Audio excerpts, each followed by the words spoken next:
বাংলাদেশ কি হামলা দেশে পরিণত হয়েছে? প্রতিদিন হিন্দুদের ওপর লাগাতার হামলার ঘটনা ঘটে চলেছে, বিশ্বজুড়ে প্রতিবাদ, কিন্তু সেই প্রতিবাদের মুখেও বাংলাদেশে উন্মত্ত হিন্দু বিদ্বেষ। জামাত মৌলবাদীরা তারা যখন একধারে হামলা চালানোর ঘটনা ধারাবাহিকভাবে ঘটিয়ে চলেছে, উল্টো দিকে সেনা পুলিশের ধরপাকড় পর্যন্ত চলছে। তাও ধরপাকড় কাদের করা হচ্ছে? হামলাকারীদের নয়। সেই ছবি যারা সম্প্রচারিত করছে, বেছে বেছে হিন্দুদের বিরুদ্ধে ব্যবস্থা নিচ্ছে সেখানকার প্রশাসন, কিন্তু যারা হামলাকারী তাদের বিরুদ্ধে ইউনূস প্রশাসনের কোনো পদক্ষেপ এখনো পর্যন্ত চোখে পড়ছে না। আমি সরাসরি কথা বলবো একেবারে ইসকনের কলকাতা শাখার সদর দপ্তর অ্যালবার্ট রোডের সামনে থেকে আমাদের প্রতিনিধি সুকান্ত মুখোপাধ্যায় রয়েছেন। আমি বলছি, যে পরিস্থিতি সুকান্ত ঘটেছে, আমি দর্শকদেরও দেখাচ্ছিলাম যে একেবারে রাজধানীতে ইসকনের মন্দিরে হামলা চালানো হয়েছে, লক্ষ্মীনারায়ণের মূর্তি বিগ্রহ সেটা জ্বালিয়ে পর্যন্ত দেওয়া হয়েছে। সব থেকে বড় প্রশ্ন, এই রকম পরিস্থিতি যদি সুকান্ত চলতে থাকে, তাহলে এই মুহূর্তে বাংলাদেশে দাঁড়িয়ে হিন্দু সন্ন্যাসীদের ধর্মাচরণ করাটাই তো কঠিন হয়ে যাচ্ছে।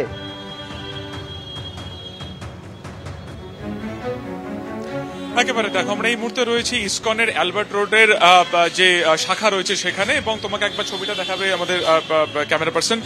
তোমাকে বলে রাখি যে এখানে গতকাল পর্যন্ত এখানে তাদের যেটা বক্তব্য ছিল বা কর্তৃপক্ষের যেটা বক্তব্য ছিল যে শেষ 48 ঘন্টাতে বাংলাদেশে কিন্তু ইসকনের উপরে সরাসরি কোনো আক্রমণের ঘটনা ঘটেনি। তবে ঠিক দুদিন আগে ইসকনেরই সাথে যুক্ত এক ব্যক্তির মাকে খুন করা হয়েছিল, তবে প্রতিষ্ঠানের উপরে সরাসরি 48 ঘন্টাতে কোনো রকম হামলা হয়নি। কিন্তু এই বিবৃতি জারির মাত্র কয়েক ঘন্টার মধ্যে গতকাল রাতে 2টো থেকে 3টে নাগাদ আমরা দেখলাম যে বাংলাদেশের একেবারে ঢাকার মধ্যে নামাহাট্টা উপজেলাতে সেখানে ইসকনের মন্দিরে হামলা করা হলো। দুষ্কৃতীরা ওপর থেকে ভেতরের দিকে ঢুকে, মাথার ছাদ থেকে ভেতরের দিকে ঢুকে 2টি বিগ্রহ তারা নষ্ট করেন, সেখানে তারা অগ্নিসংযোগ করেন। এবং আশ্চর্যের বিষয় এটাই যে এখনো পর্যন্ত ঘটনার প্রায় বেশ কয়েক ঘন্টা পেরিয়ে গেল, কাউকে এই ঘটনাতে কিন্তু গ্রেফতার করা সম্ভব হয়নি। শুধুমাত্র এই ঘটনা নয়, এর আগে ইসকনের বিভিন্ন মন্দিরে বাংলাদেশে হামলা করা হয়েছিল, সেখানেও যারা মূল অভিযুক্ত ছিল কাউকে গ্রেফতার করা হয়নি। একেবারে যে চিন্ময় কৃষ্ণ বাবুর একেবারে ঘনিষ্ঠ যে ব্যক্তির মাকে খুন করা হয়েছিল ঠিক দুদিন আগে খাগড়াগাছিয়া যে অঞ্চলে, সেই ঘটনাতে পর্যন্ত এখনো পর্যন্ত কাউকে গ্রেফতার করা হয়নি। ঠিক এই মতো পরিস্থিতিতে আমরা জানি যে সোমবার দিনকে বিদেশ সচিব বিক্রম মিশ্রি তিনি বাংলাদেশে যাচ্ছেন, এবং বাংলাদেশের নতুন সরকার গভর্নমেন্ট ফর্ম করার পরে এই প্রথম কিন্তু ভারতের কোনো প্রতিনিধি সেখানে যাচ্ছেন। ফলত সোমবার দিনের এই একদিনের সফরকে কেন্দ্র করে কিছুটা আশা রাখছেন ইসকন কর্তৃপক্ষ যে সেখানে লাগাতার হয়ে চলা হিন্দু বা সংখ্যালঘুদের উপর যে আক্রমণ, ইসকনকে টার্গেট করে যে আক্রমণ করা ঘটনা ঘটছে, সেটা কি আন্তর্জাতিক স্তরে বিদেশ সচিব পর্যায়ে সেটা নিয়ে আলোচনা হবে? যদি সেক্ষেত্রে আলোচনা হয়, তাহলে সেক্ষেত্রে কি এই যে ধারাবাহিক আক্রমণ সেটা কি কমবে? তারা আশা রাখছেন ভারতবর্ষের তরফে কূটনৈতিকভাবে তারা যাতে পদক্ষেপ করেন, এই বিষয়ে ইতিমধ্যে তারা আর্জি জানিয়েছেন। তবে লাগাতার যদি 5 আগস্ট থেকে এই ঘটনার ঘনঘটা দেখা যায়, প্রায় 100 দিন পেরিয়ে গেল, বিভিন্ন জায়গা থেকে কিন্তু সংখ্যালঘুদের উপর আক্রমণের এই ঘটনা ঘটছে, কিন্তু দেখা যাচ্ছে সেই আক্রমণের ভিডিও ফুটেজ যারা সামনে আনছেন তাদেরকে গ্রেফতার করা হয়েছে। নেপথ্যে থাকা কোনো ব্যক্তি তাকে কিন্তু এখনো পর্যন্ত তাদের কিন্তু এখনো পর্যন্ত গ্রেফতার করা হয়নি। তাই সার্বিকভাবে ইসকন কর্তৃপক্ষ যথেষ্ট ভয়ের মধ্যে রয়েছেন। সেখানে যারা সাধু সন্ন্যাসীরা রয়েছেন তারা আতঙ্কে রয়েছেন।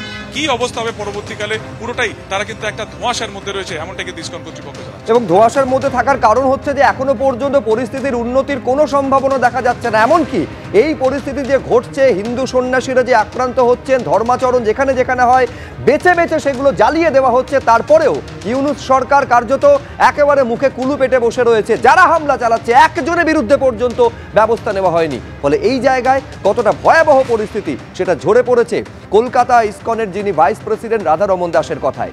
দেখুন, অ্যাকচুয়ালি আমি অনেক আশাবাদী ছিলাম কি মনে হচ্ছে আস্তে আস্তে এটা শেষের দিকে যাচ্ছে, কিন্তু সকালে যেটা ফোন খুলি এটা আমি খবর পাই কি আমাদের একটা যে ঢাকা উপজেলাতে আমাদের ইসকনের একটা নামহাট সেন্টার ছিল, ওখানে দুষ্কৃতীরা 2টো থেকে 3টের মধ্যে সকাল সকাল এসে ওরা পেট্রোল ঢেলে দেয়, আগুন লাগিয়ে দেয়।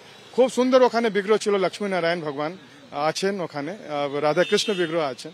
তো পুরো বিগ্রহ নষ্ট, ক্ষতিগ্রস্ত হয়ে গেছেন, পুরো মন্দিরটাই নষ্ট হয়ে গেছে। মেসেঞ্জারকে যদি কিল করে দেন তাহলে আমরা আর কি বলবো? কিলিং, এটা তো ইংলিশে প্রভাব আছে, আছে।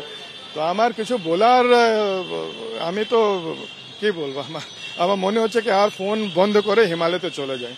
এই মুহূর্তে ইসকনে বাংলাদেশে যারা রয়েছেন মহারাজ বা সন্ন্যাসী আপনাদের মতন, তারা কতটা দুশ্চিন্তার মধ্যে রয়েছেন, তারা কতটা আতঙ্কের মধ্যে রয়েছেন? অনেক আতঙ্কতে রয়েছেন ওখানকার। অলদো আমাদের যে শীর্ষ নেতৃত্ব আছেন ওরা গভর্নমেন্টের সঙ্গে যোগাযোগ করছে, আর গভর্নমেন্টও বলছে কি আমরা ব্যবস্থা নেব, আর ওরা নিয়েওছে। মতলব আমাদের বড় বড় যে মন্দির আছে ওখানে পুলিশ আর্মি মোতায়েন করা হয়েছে।